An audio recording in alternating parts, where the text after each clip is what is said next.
tumenye inyigisho za Kiliziya. Urashaka gusobanukirwa n'amahame ya Kiliziya? Waba se ugishidikanya ku nyigisho Kiliziya tugezaho? Tega amatwi ikiganiro Tumenye inyigisho za Kiliziya.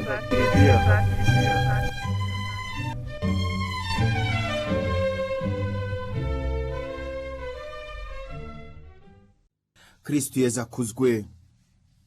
Narinje ngo tuganire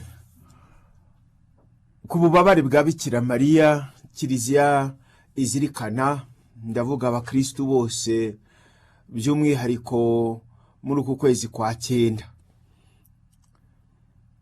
Muzi neza ko twizihiza umubyeyi wababaye ku itariki ya 15 z'ukwezi kwa cyenda, ariko tubanje kwizihiza ikuzwa ry'umusaraba wa Yezu Kristo, umusaraba w'umwana we Yezu.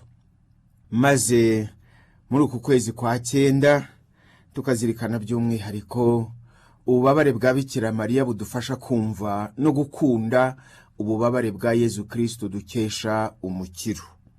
Muri iki kiganiro muri kumwe na Padiri Harerimana Francisco, umuyobozi w'ingoro ya Bikira Mariya i Kibeho. Ingingo ya mbere ngira ngo tuganireho ni ukuntu uyu mubyeyi Bikira Mariya akunzwe.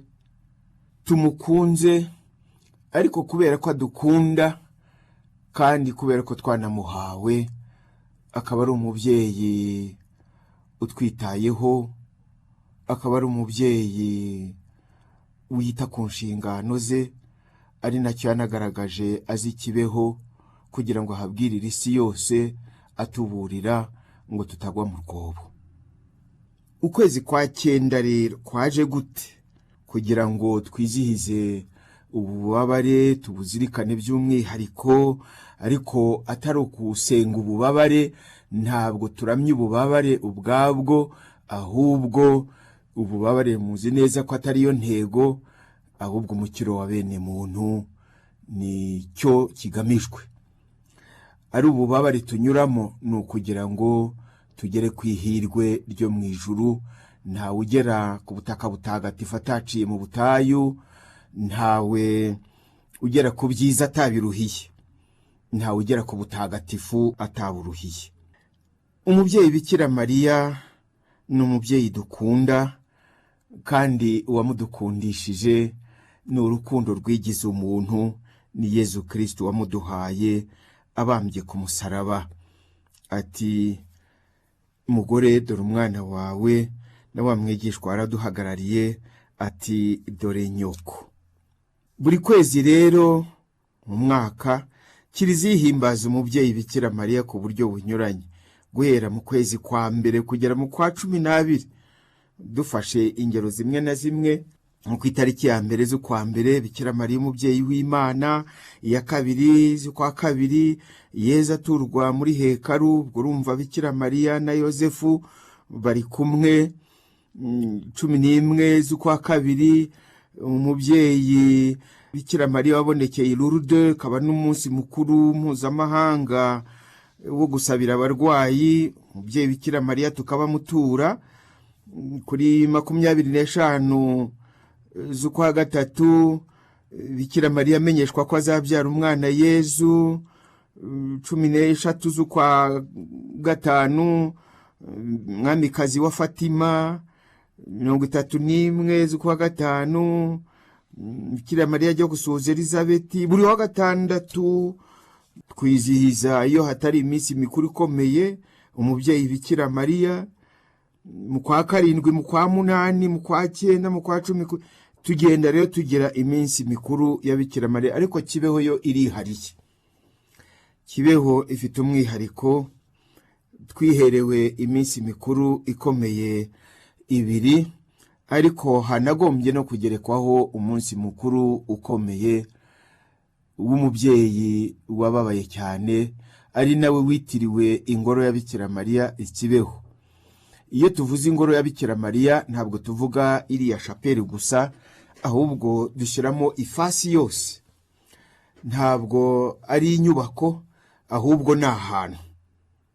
aho hantu rero hitiriwe nk'uko byagenwe na kiliziya mu itangazo rivuga iby'amabonekerwa ya Kibeho kandi rigakemura burundu ibirebana n'ayo mabonekerwa. Bikira Mariya umubyeyi wababaye cyane, n'iryo zina ryahawe ingoro ya Kibeho, ku buryo rero wagombye kuba umunsi mukuru ukomeye wa Kibeho. Ubwo rega mboneyeho no kubatumira mu rugendo nyobokamana bazabishobora, muzaze twifatanye twizihize uyu mubyeyi udukunda, akatugaragariza ubwitange bwa bene kariya kageni, kugira ngo natwe tumwigane urukundo rutitanga. Urwo ngurwo ni ikinyoma.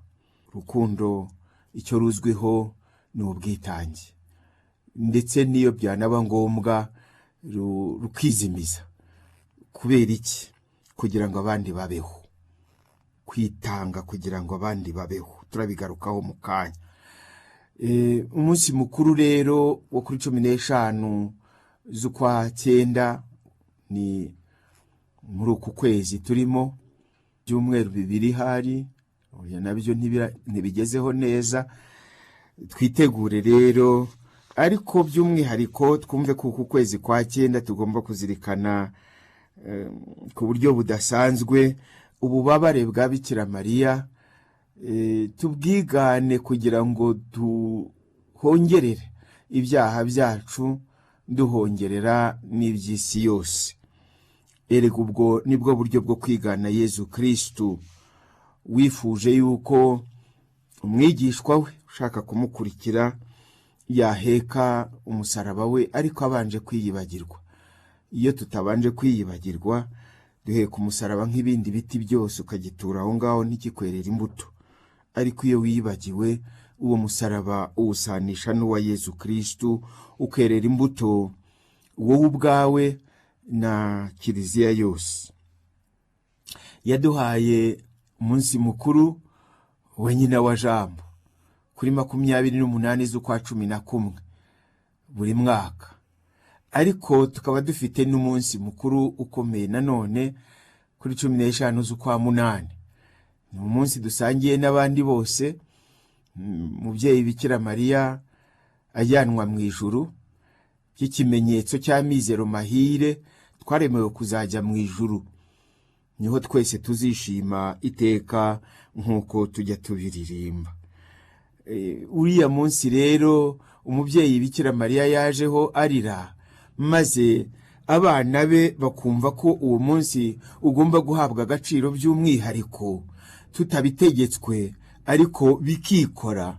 Nuko twese twumvise ko uyu mubyeyi waje arizwa nuko twenda kugwa mu rwobo, ababajwe n'umubiri w'umwana we, ingingo z'umubiri, ingingo nzima z'umubiri w'umwana we Yezu, ingingo mayobera, navuga umubiri mayobera ari wo kiliziya.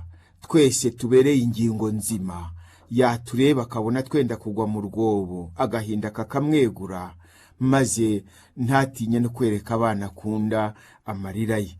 Kuri uwo munsi rero wa 15 z'ukwa 8, ku munsi wa Somusiyo, byarikoze ko abana be bumva koko bagomba kuhaboneka, maze tukamuhoza amarira, tukamwereka ko twumvise ubutumwa bwe, maze tukamusaba no kumwenyura, kandi arabikora. Iyo rero dushishoje ukwezi kwa 9 ukareba ukuntu guhagaze, gukurikira ukwezi kwa 8 kwahariwe umutima mutagatifu wa Bikira Mariya, kandi kugakurikirwa n'ukwezi kwa Rozari ariko kwa 10. Maze muri uko kwezi kwa Rozari tukakwitegura tuzirikana ububabare bwa Bikira Mariya muri uku kwezi kwa 9. Ububabare bw'umubyeyi w'Imana n'uwacu tuzirikana bufitanye isano n'ububabare bwa Yezu Kristu wadukijije, ni nabwo bubabare yadukirishije. Ntitukabitandukanye. Turamutse tubitandukanyije, ububabare bwa Bikira Mariya nta gaciro bwagira. Gusa bwarakagize kandi ntabwo bizasubira inyuma, byarabaye. Bariyunze. Biroroshye kubyumva. Umubyeyi nyamubyeyi ntiyabona umwana we yanzwe, agakubitwa, agatotezwa, ntacyo aryozwa ngo avuge ngo ntibindeba, ngo ashwi. Ntabwo yamubona ahanirwa ibyaha atakoze ndetse akicwa ngo areke kubabara. Mu mateka y'isi habayeho abantu benshi bababaye, ndetse hari n'abishwe urubozo bahorwa ubusa, bariho ndetse benshi. Imana ibakire mu buzima bw'iteka. Muri bakeya rero isi yashoboye kwibuka, uwa mbere ni Yezu Kristu wabaye umumenyerane w'ibyago uko Izayi yari yarabihanuye. Twisomeye muri Bibiliya mu gitabo cy'umuhanuzi Izayi umutwe wa 53 umurongo wa 3 aratubwira umumenyerane w'ibyago. Yesu niwe yashushanyaga, niwe yategurizaga ngo tuzabyumve amagingo ageze. Yesu rero uwo nguwo mumenyerane w'ibyago niwe wajyanye Petero, Yakobo na Yohani ubwo bari mu murima wa Getsemani, akababwira ati umutima wanjye ushavuye byo gupfa. Muri Ivanjiri ko yanditswe na Mariko umutwe wa 14 umurongo wa 33 no gukomerezaho, utwibutsa ukuntu Yesu yababaye ari mu murima wa Getsemani, ariko ajyanye n'abigishwa be n'abariya batatu by'umwihariko yari yatoranyije ngo babibera abahamya, ariko bakanga bagasinzira. Kawa wundi ngo agahwa kari ku wundi nikakubuza gusinzira.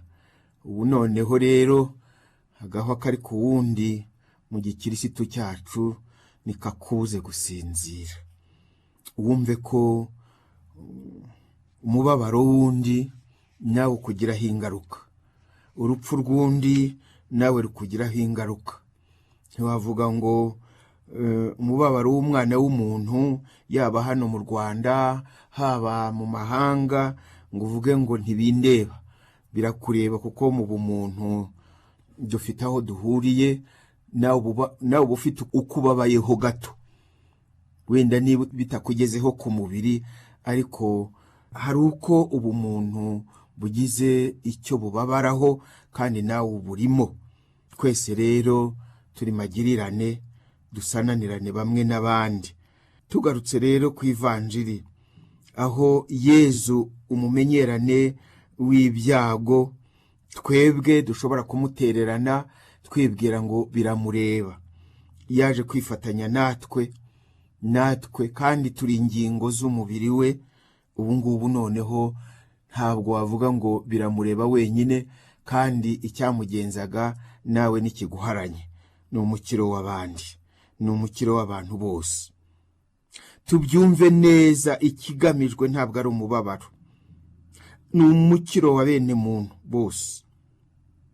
Yigeretseho imibabaro yawe n'iyanjye, nk'uko ibaruwa yanditswe na Yohani ibivuga ngo ni nawe gitambo cy'impongano y'ibyaha byacu, ndetse atari ibyaha byacu byonyine ahubwo n'iby'isi yose. Ibaruwa ya mbere yanditswe na Yohani umutwe wa 2 umurongo wa 2. Ngicyo rero ikigenza jambo w'Imana wigize umuntu mu nda ya Bikira Mariya maze akabana natwe, ni ukuba igitambo cy'impongano y'ibyaha byacu, ndetse atari ibyaha byacu byonyine ahubwo iby'isi yose. Nk'uko Yohani rero abihamya, ni ukugira ngo twese twumve ubumwe n'Imana Data hamwe n'umwana wayo Yezu Kristu. Twunge ubumwe n'Imana Data hamwe n'umwana wayo Yezu Kristu. Ngicyo igishishikaje Yezu, ngicyo ikimugenza, ngicyo icyo yitangira kugeza ndetse mu urupfu rubi rw'umusaraba. Ni ukugira ngo twese twunge ubumwe n'Imana Data hamwe n'umwana wayo Yezu Kristu. ibaruwa ya mbere yanditswe na Yohani intumwa, umutwe wa mbere umurongo wa 3. Erega ubwo ndacyasobanura ukuntu umunsi ubanziriza 15 z'ukwa 9, umunsi twizihiza twibuka umubyeyi wababaye, ikuzwa ry'umusaraba wa Yezu Kristo, na ahangaha tugomba guhera. Nuko rero kuri Yezu ububabare ntabwo ariyo ntego, ahubwo ni uburokorwe bwacu bwamusabye ubwitange bwa bene kariya kageni. Urupfu rwe turarwamamaza kuko ari rwo twakirishijwe. Turaramya izuka rye kuko ari ryo dukesha amizero y'ubuzima buhoraho. Aha rero niho twerekeza ubuzima buhoraho. Niyo twanyura mu mukoko ucuza umwijima, twoye gukuka umutima nk'uko umuririmbyi wa Zaburi bivuga. Tumenye yuko hari aho twerekeje kandi uturangaje imbere. Yaremeye afatanya natwe ububabare kugira ngo adukingurire amarembo y'ubuzima buhoraho. Ntabwo ari iruhuko uko turyumva, kumva uri umuntu uri mu kiruhuko gihoraho. Oya, ni ubuzima, kandi nicyo kimugenza kugira ngo tubwigiremo ari n'igisagirane. Ariko hari icyo dusabwa. Inkuru nziza y'umutsindo wa Yezu Kristo ku cyaha n'urupfu ntabwo ivanaho inama z'ivanjiri twigishijwe. Izuka rye ryemeza ko abakurikiza ivanjiri bazavaruka icyago n'urupfu. Ibyo ni ihame, ndetse abiyemeje kumukurikira no kumukurikiza, babandi mbese bemera kwiyibagirwa, bagaheka umusaraba wabo buri munsi nk'uko Yezu Kristo abibwira abigishwa be, kandi bakawuheka batagononwa, ahubwo bafite ishyaka nk'irya Pawulo mutagatifu, we wagiraga ati yego ndiho, ariko mu by'ukuri si jye uriho, ahubwo ni Kristo uriho muri jye. Kuba ubu ngubu ndiho mu mubiri nuko ndiho mu kwemera umwana w'Imana wankunze, ubwe akigabiza urupfu ari jye wagirira. Dore rero nguyu uwa mbere wababaye. Uwa mbere wababaye ahongerera ibyaha byacu, uwa mbere wababaye kubera urukundo Imana idukunda akatwitangira, ni Yezu Kristo udusaba natwe guheka umusaraba wacu buri munsi ngo tumukurikire tumaze kwiyibagirwa nk'uko nabivuzeho. Turabisoma mu ivanjiri yanditswe na Luka umutwe wa 9 umurongo wa 23. Tukagira n'iryo shyaka nk'irya Pawulo mutagatifu. Ariko hangaha hagerwa n'uwakoze ko ku rugendo rufatika rwo guhinduka ahinduwe n'iki? Yiyemeje koko kwiyibagirwa byanze bikunze, yiyemeje, ariko azi yajya, atari upfa kwiyibagirwa gusa ngo birabaye nabikoze nabigeze. Oya, ufite iyo uva, ufite iyo ujya, kandi ufite ukurikiye ureberaho. Ni Yezu Kristo urugero rwacu rutagira gihinyuza. Uwo rero niwe ushobora kugeraho Imana imurya urwara cyangwa se ikamwicira ijisho nk'uko Papa Francisco akunze kubivuga, maze ukaba wakumva ufite ibyishimo bisesuye, ugira uti ubu ngubu koko ubu buzima ni ubwanjye gusa ndiho, ariko mu by'ukuri si jye uriho, ni Kristo uriho muri jye. Uwazana ngo bijye biba buri munsi. Ngo Mutagatifu Augustine yajyaga ababazwa nuko abyumva akanya gato, ubundi bigasa n'ibiyoyotse. Koko rero tugomba gukura mu kwemera, nta kundi ntiwahora uhetswe nk'umwana, ugomba no kujya hasi ukigenza. Kwigenza rero niho tugaragariza urukundo rwacu, niho tugaragariza ukwemera kwacu, kandi duherekejwe n'amizero ari nayo adusunika. Icyo dushaka turakizi. Nguyu wa mbere rero wababaye akababarira wowe nanjye, ni Yezu Kristo. Bavandi, iyo ngeze kuri iryo jambo kubabarira, ni ukuri numva nkunze Ikinyarwanda kurushaho. Mu ndimi zose nshobora kuvuga cyangwa se kumva, mu kinyarwanda niho honyine imbabazi zisaba uzitanga kubabara kugira ngo arinde undi umubabaro, kandi uwo arinda umubabaro ni wa wundi umubabaza. Kubabarira bisaba urukundo nk'urw'Imana, aho Yezu agira ati nimukundane, kandi mukundane nk'uko nabakunze, nk'uko nabakunze. Yadukunze rero ati, yadukunze yitanga ku musaraba, yadukunze adupfira mu bubabare bukabije. Birasaba urukundo rusa n'urw'Imana. Kubabarira bisaba urukundo rusa n'urw'Imana. Bisaba kwakira ububabare kugira ngo utababaza abandi. Ni na Yezu ubwe wabwiye abigishwa be ati nimukundane nk'uko nabakunze. Icyo nicyo gishyashya. Ubundi gukunda buri wese yumva byizana, nta bihatirwa. No gukundwa ndetse turanabisabiriza. Ukasa naho wabwira abandi ngo kuki mutankunda, bikaziramo n'amahane. Nyamara gukunda no gukundwa, ibyo ntabwo wabihatira umuntu ngo nkunda byanze bikunze, ahubwo nawe kundika. Uzakundika rero ari uko nawe uzi gukunda nk'uko nabakunze. Icyo nicyo gishyashya, uko tubisoma mu ivanjiri yanditswe na Yohana umutwe wa 13 umurongo wa 34, cyangwa se umutwe wa 15 umurongo wa 12. Yaratubabariye, yarababaye kubera twebwe, yaratubabariye. Kubabarira ni inshinga ngirira. Niho numva rero ukuntu Yezu ari imbabazi z'Imana Data kuri twese. Ni imbabazi z'Imana Data kuri twese zigize umuntu, nk'uko Papa Francisco yanabitangije urwandiko rwe Misericordiae Vultus, uruhanga cyangwa se isura y'impuhwe z'Imana.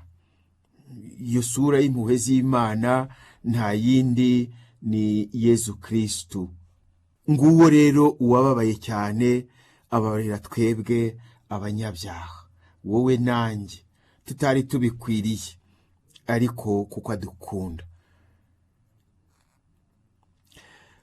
Undi rero wababaye cyane ni umubyeyi we Bikira Mariya.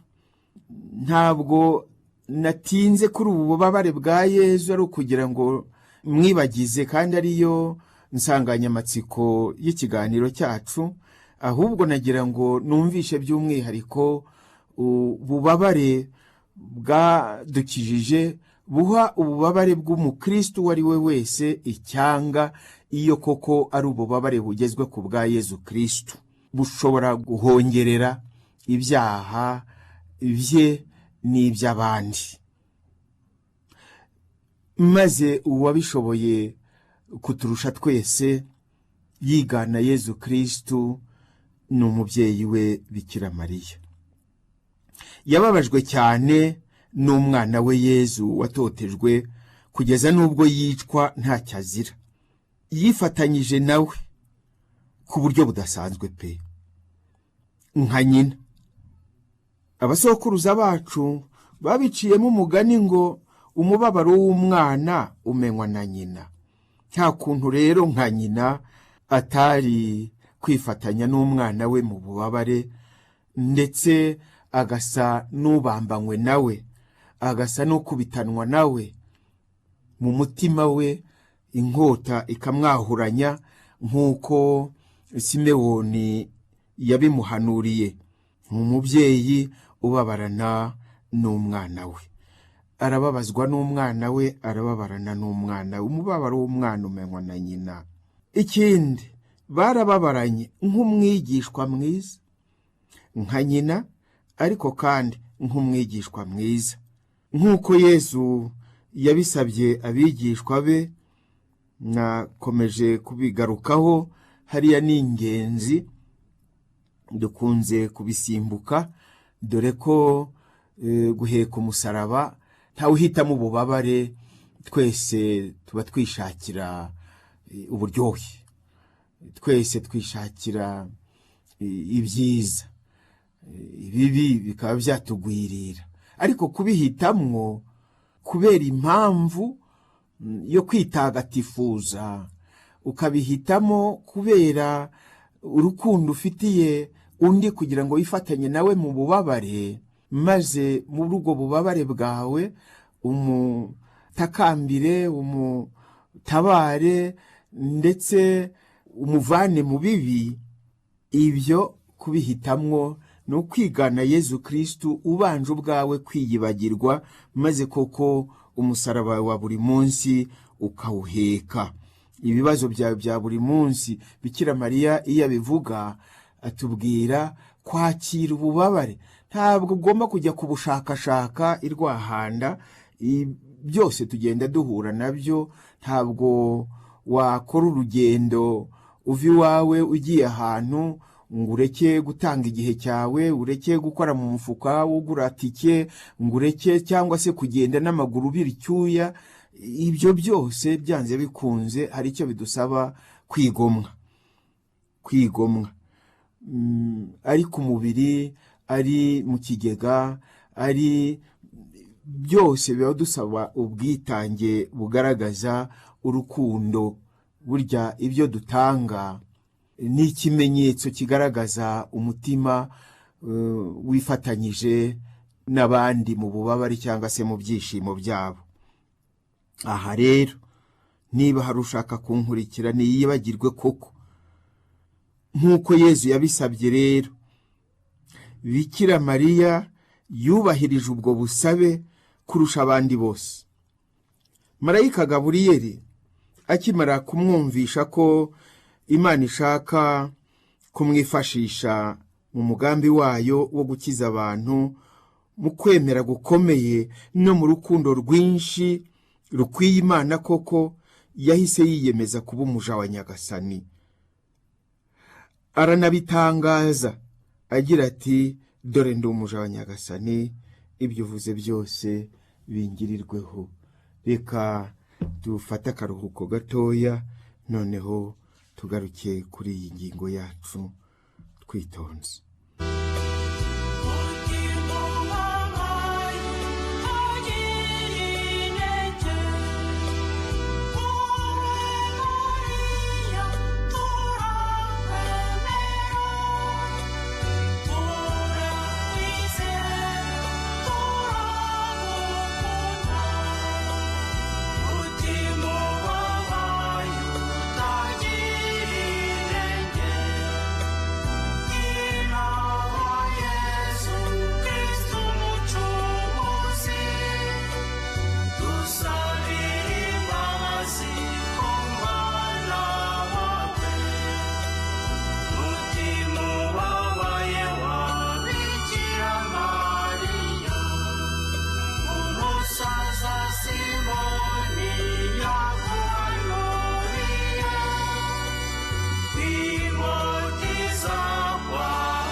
Ndi umuja wa Nyagasani, uko abivuga yabitangaje abibwira Marayika Gaburiyeli mu Ivanjiri kwanditswe na Luka umutwe wa 1 umurongo wa 38.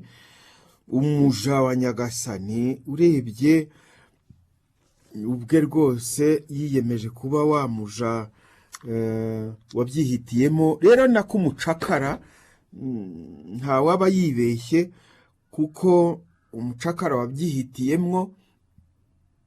Ni nako mu kigereki niryo jambo urebye rinakoreshwa,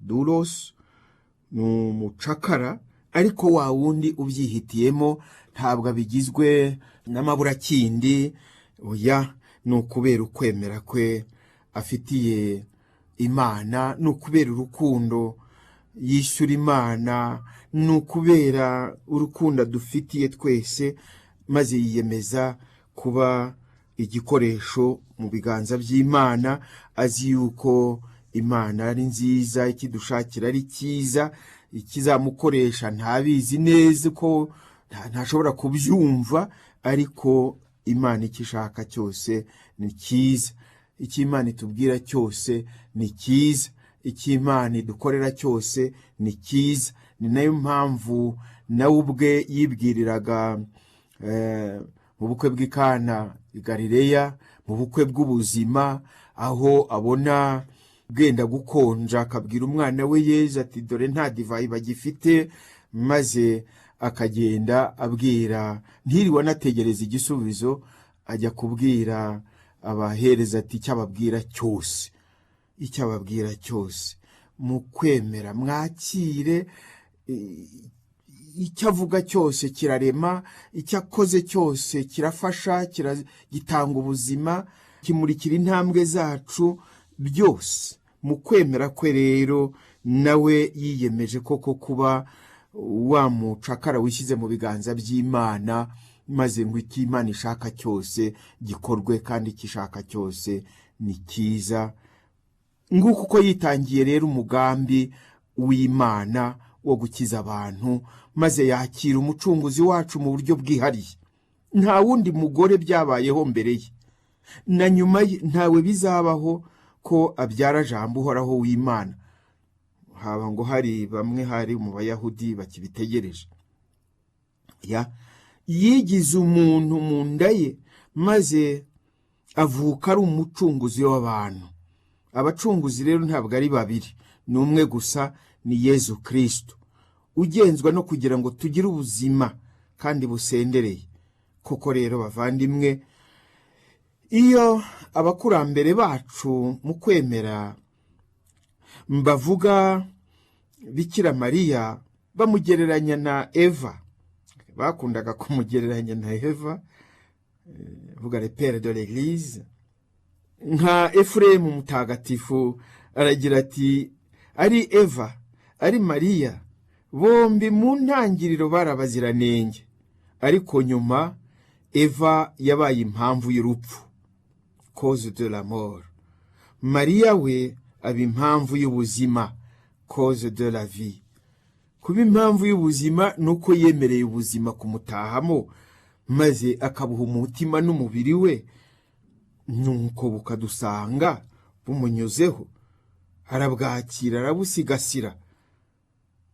Binatwumvisha ukuntu rero Bikira Mariya yagize ubutoni budasanzwe ku Mana. Muri ubwo butoni harimo Imana yamutoranyije mu bandi bose, kugira ngo agire uruhare rwihariye mu mugambi wayo. Harimo rero n'ubumwe bukomeye umubyeyi agirana n'umwana we, nk'uko nabivugaga mu kanya. Umubabaro w'umwana umenywa na nyina, kubera ko bafitanye ubumwe bukomeye, kandi uwo mwana akaba ari n'Imana ye.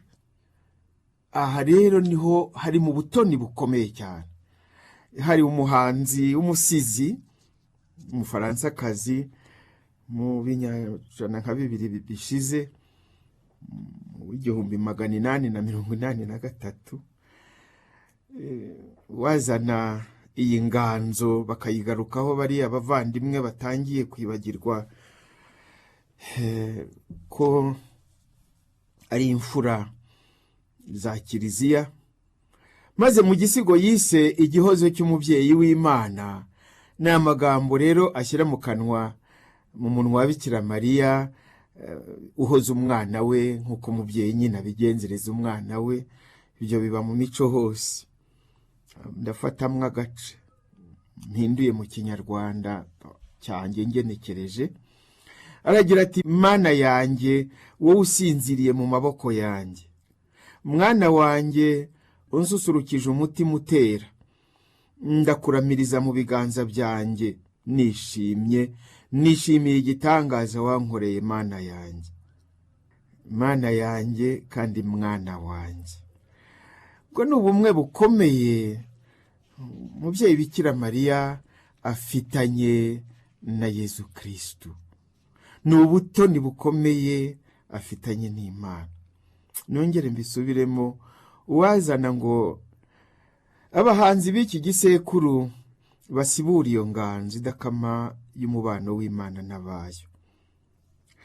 Ubumwe rero ubw'umwana na nyina Mariya yabubayemo nk'umwigishwa udahuga, ukurikiye umwigisha, cyane cyane aho Yezu atangiriye ubutumwa bwe ku mugaragaro. Nibwo kuba umwigishwa ku buryo bugaragara, ku buryo bufatika, ku buryo ntabwo ari wa mwana abwira ngo ngwino ngo hakabere, noneho ni wa mwigisha nawe atega amatwi agashyingura ku mutima. Yabaye rero muri ubwo bumwe kandi nk'umuja koko wa Nyagasani, nk'umwana na nyina, nk'umwigishwa n'umwigisha, nk'umuja na shebuja. Basangiye byose rero, no mu bubabare bari kumwe. Mwagira mutese ubwo bubabare bwa Bikira Mariya imbere y'ibonekerwa ry'ikibeho bwaravugwaga, bwari buzwi, cyangwa se hari ahantu hari umuhanga wabishyizeho noneho twese turamukurikira? Nyamara nagiye mbivugaho, ubu bubabare bwa Bikira Mariya bufite amateka Bibiliya ihora itwibutsa kuzirikana. Kuba Bikira Mariya yarabwiwe ko umutima uzahuranywa n'inkota, ibyo turabyisomera mu Ivanjiri kwanditswe na Luka umutwe wa 2 umurongo wa 25 kugera ku wa 35. Kuba agomba guhungisha umwana mu Misiri we n'umugabo we Yosefu, ibyo turabizi mu Ivanjiri kwanditswe na Matayo umutwe wa 2 umurongo wa 12 kugera ku 15 cyangwa gukomerezaho. Kuba yarabonye ko uguhindukira bavuye mu rugendo nyobokamana Yeruzalemu batari kumwe na Yezu, bagasubirayo bakamara iminsi 3 yose bahagaritse umutima. Ibyo ni ububabare Bikira Mariya twumvisha ko yabayemo, kubera kubura umwana we, gutandukana na Yezu nta kuntu bitakubabaza. Noneho utekereze umubyeyi we, utekereze Imana ye, Imana yawe, umwigishwa n'umwigisha. Yego ahangaha yaratangiye nawe kwinjira mu mirimo ya se, nacyo yanababwiye agira ati, ntimuzi ko ngomba kuba ndi mu mirimo ya data? Kuba rero yarahuye n'umwana we bamushoreye ahetse umusaraba, yaciriwe urw'abagome. Twishyire mu mwanya we, twishyire mu kigwi cye, maze twumva ukuntu umutima we ushenguwe n'agahinda n'ububabare. Akanamuherekeza kugera aho bamubambiye kuri Karuvariyo. Ahangaha ntawe utakwiyumvisha ububabare bukabije bw'umubyeyi igihe ari mu ishyingurwa ry'umwana we. Ubwe arahibereye, noneho rero yakiriye umurambo we, arawushyingura. Impamvu y'ububabare bwe, bavandimwe, ntabwo twayishakishiriza kure. Impamvu y'ububabare bwe ni ububabare bw'umwana we Yezu Kristu. N'ubu kandi impamvu y'ububabare bwe ni ububabare bw'abana yarazwe. Abo bana yarazwe bose ni ba bandi babaye ingingo nzima z'umubiri muzima wa Yezu Kristu. ndavuga umuryango yihangiye ari wo kiliziya, nawo kandi ntiwavuga ngo n'abo basa babatijwe babikesha batisimu, dore ko na Yezu agira ati mfite n'izindi ntama zitari muri iki gikumba, nazo ngomba kuzishaka, hakazaba igikumba kimwe n'umushumba umwe. Izo ntama rero Bikira Mariya arimo aradufasha ngo tuzishake. Kuzishaka ni mu bwitange, tubanje ubwacu ariko kugomokera Imana. Kuva na kera na kare abakristu bahaye ububabare bwa Bikira Mariya agaciro gakomeye, ndetse bakabubonamo urugero rw'urukundo tugomba kugirira Imana n'abayo bose. Mu rukundo abakristu bagiriye umubyeyi Yezu yatwihereye, n'urugero bamubonagamo rwo kwihangana no kunambana na Yezu uko byagenda kose, barabanje batekereza ububabare butanu, bibaza ko bushobora kuba ari umujyi umwe n'amibukiro ari ayo kwishima hakaba atanu, noneho n'ububabare bukaba butanu, nyuma buza kuba burindwi by'ububabare bivuga noneho ibyuzuye, ububabare bwuzuye, ububabare budacagase. Ni umubare rero ufite icyo udushushanyiriza. Hari amateka atubwira ukuntu ububabare bwa Bikira Mariya bwari buzwi na mbere y'ibonekerwa ryabereye i Kibeho. Hari inyandiko yasohotse yo mu binyajana byo hambere, abantu bagerageza kwegeranya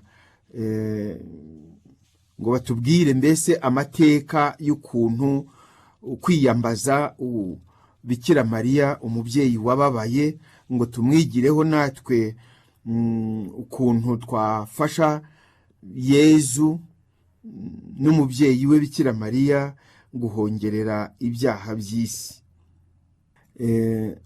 Batubwira ko abatagatifu Anselme na Bernardo aribo bafashije cyane mu gukwirakwiza amasengesho yo kwiyambaza umubyeyi Mariya wababaye, umubyeyi Mariya urizwa n'urupfu rw'umwana we munsi y'umusaraba. Bakavuga ko mu kinyajana cya 12 ariho iriya ndirimbo umubyeyi wababaye uri munsi y'umusaraba w'umwana wawe, mbega ari naho batubwira umubyeyi wababaye utwigisha, udufasha kumva ububabare bwa Yezu Kristu, uyu mubyeyi ugira ibambe utwigisha iteka ibyababaje Yezu. Noneho bakatubwira kandi ko mu mwaka w'1233 hari abantu 7 bo mu Butaliyani baremye itsinda. Iryo tsinda rifite uko ryambaza umubyeyi Bikira Mariya by'umwihariko, ariko ngo baza kubona igitangaza. Babona umubyeyi Bikira Mariya ku rukuta mu mujyi bari barimo, ngo yambaye imyenda abantu b'iyo ngiyo mu Butaliyani bambaraga iyo babaga bari mu kiriyo, ngo imyenda y'umukara.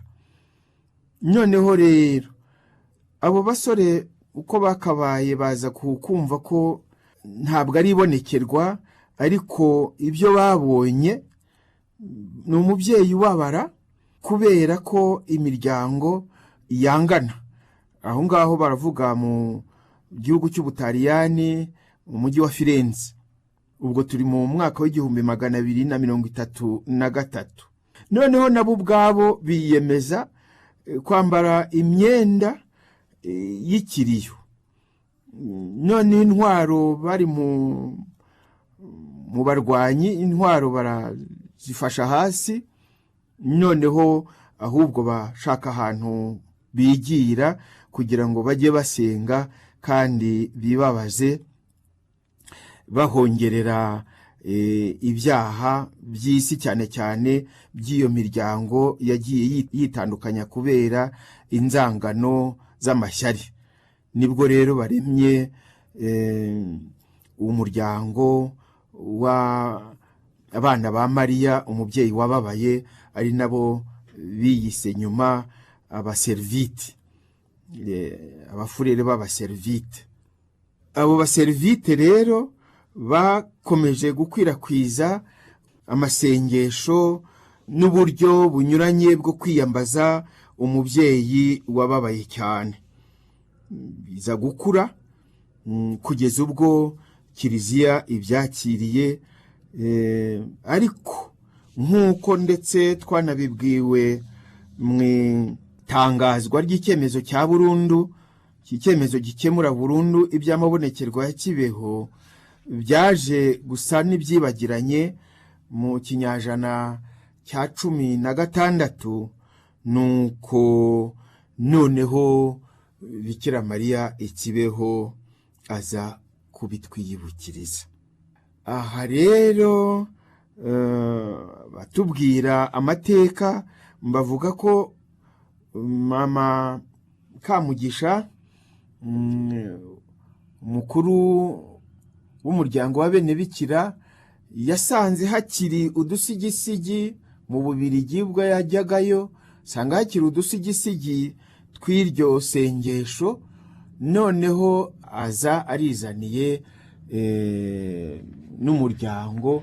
Amateka ayo ngayo ntabwo ari ayanjye, ariko uko byagaragaye nuko iyo shapure itakiriwe uko yabyifuzaga. Noneho umubyeyi Bikira Mariya abonekeye i Kibeho atubwira iyo shapure atari uko yayivuze uko yavugwaga icyo gihe, ahubwo hari ukuntu noneho yaduhaye igomba kuvugwa. Ariko twongere tuvuge ububabare bwa Bikira Mariya mu gihe cy'amabonekerwa. Ntabwo tuvuga isengesho gusa tudahereye ku bubabare bwe mu gihe cy'amabonekerwa. Mu gihe cy'amabonekerwa abana bose yabonekeye uko ari batatu, ari Alfonsina, ari Nataliya, ari Maria Clara, bose afite uko yabiyeretse ababwira ububabare. Ariko nitwumve ububabare gusa ngo tugire ngo Bikira Mariya waje i Kibeho ni ububabare busa n'amarira masa. Oya, barasekanye, barabyinanye, bararirimbanye, n'abahagendaga icyo gihe wabonaga ko nanjye nabaga ndimo rimwe na rimwe, ntabwo nahazaga igihe cyose, ariko no mu muzo nabaga ndiyo. Wabonaga hari igihe rwose wabonaga ari ibirori, ari ibyishimo, dore ko ibyo byishimo byahindutse amarira kuri 15 z'ukwa munani muri 82, ubwo yiyerekaga bariya bana asuka amarira afite agahinda. Nongere mbigarukeho, ni umubabaro afitiye abana be, abona biyahura kuko benda kugwa mu rwobo kubera ubwigomeke bwabo, kubera ubwigomeke bwacu, kubera kutubaha no kutumvira ivanjiri no kudakurikiza amategeko y'Imana, kubera kudakundana, kubera ukwemera gukeya. Bityo tukagenda twumva ko twishoboye, ko dushobora kwigira gusa. Yego, mu bisanzwe gusabiriza ntabwo ari byiza. Tugombe rwose twikungahaze, dukora ibishoboka, twivane mu bukene. Icyo ni intego, ni inshingano. Utabikoze kandi ufite amaboko, n'Imana yabiguhanira. Ntabwo aho ngaho waba wumva icyo watorewe. Ndetse unagwize ufashe abarumbije, ndetse unagwize ufashe abadashoboye, abatishoboye biyumve mu rukundo. Uko ivanjiri bitubwira, Imana igaburira inyoni zidahinga, ni kugaburira yego, ariko nawe umenye utarashoboye kugira icyo yigezaho. Ariko mu birebana no gukura mu buzima bwa roho, byanze bikunze biragusaba ubwitange. Si ubuzima bwa roho gusa, hariho n'umubano n'abandi. Niba ukunda Imana, bigaragarire mu rukundo ufitiye bagenzi bawe, bigaragarire mu rukundo ufitiye mwene muntu uwo ari we wese. Bitabaye ibyo ni ikinyoma, wabeshya Imana. Niba uvuga ngo urakunda mwene muntu udakunda Imana, umuntu nawe ubwo urimo uramubeshya cyangwa hari icyo ushaka kumuryaho.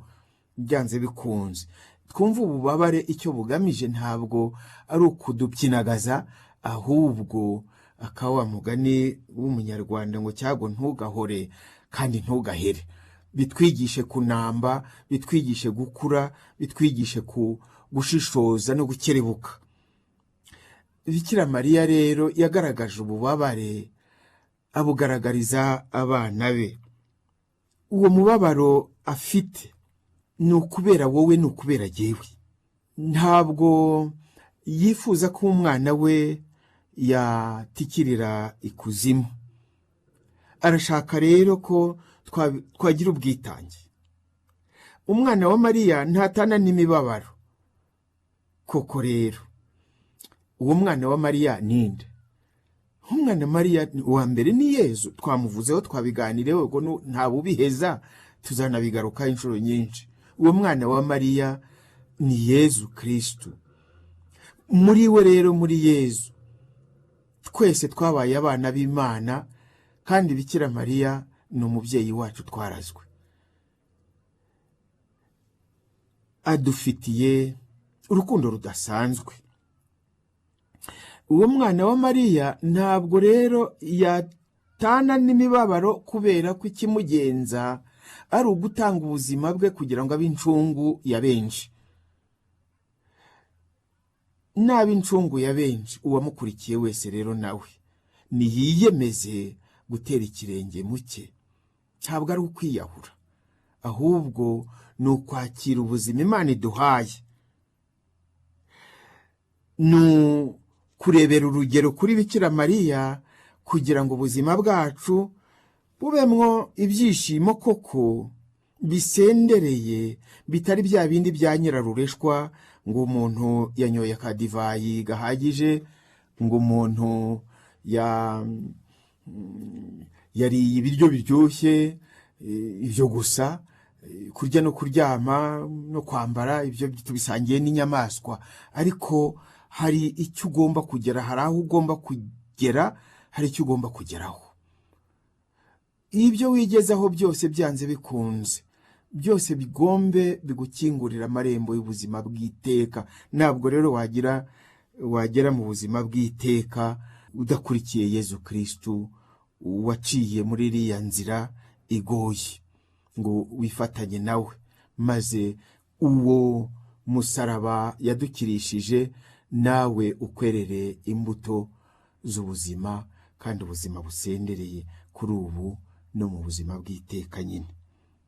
Umva, iyi ngingo ntawayiheza mu kiganiro kimwe. Niyo mpamvu ngira ngo nsoze mbabwira ko tuzabigarukaho noneho tureba mu mabonekerwa. Ariko nifuza yuko mbifuriza ko muri uku kwezi kwa 9 tuzirikana by'umwihariko ububabare bw'umubyeyi Bikira Mariya, tubuha agaciro, tumenye n'impamvu yabugize. Ikindi kandi basabye yuko twanitegura kuza mu rugendo nyobokamana ku itariki ya 15 z'ukwa 9, ngo twizihize koko uyu mubyeyi, tumwumvishe ko ububabare bwe twabubonye, maze tumuhoza amarira. Mbasabiye rero umugisha w'Imana ishobora byose, Data na Mwana na Roho Mutagatifu. Amen.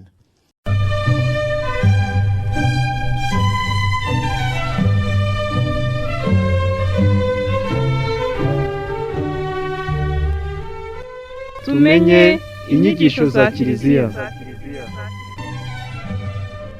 Urashaka gusobanukirwa n'amahame ya Kiliziya? Waba se ugishidikanya ku nyigisho Kiliziya tugezaho? Tega amatwi ikiganiro Tumenye inyigisho za Kiliziya. kiliziya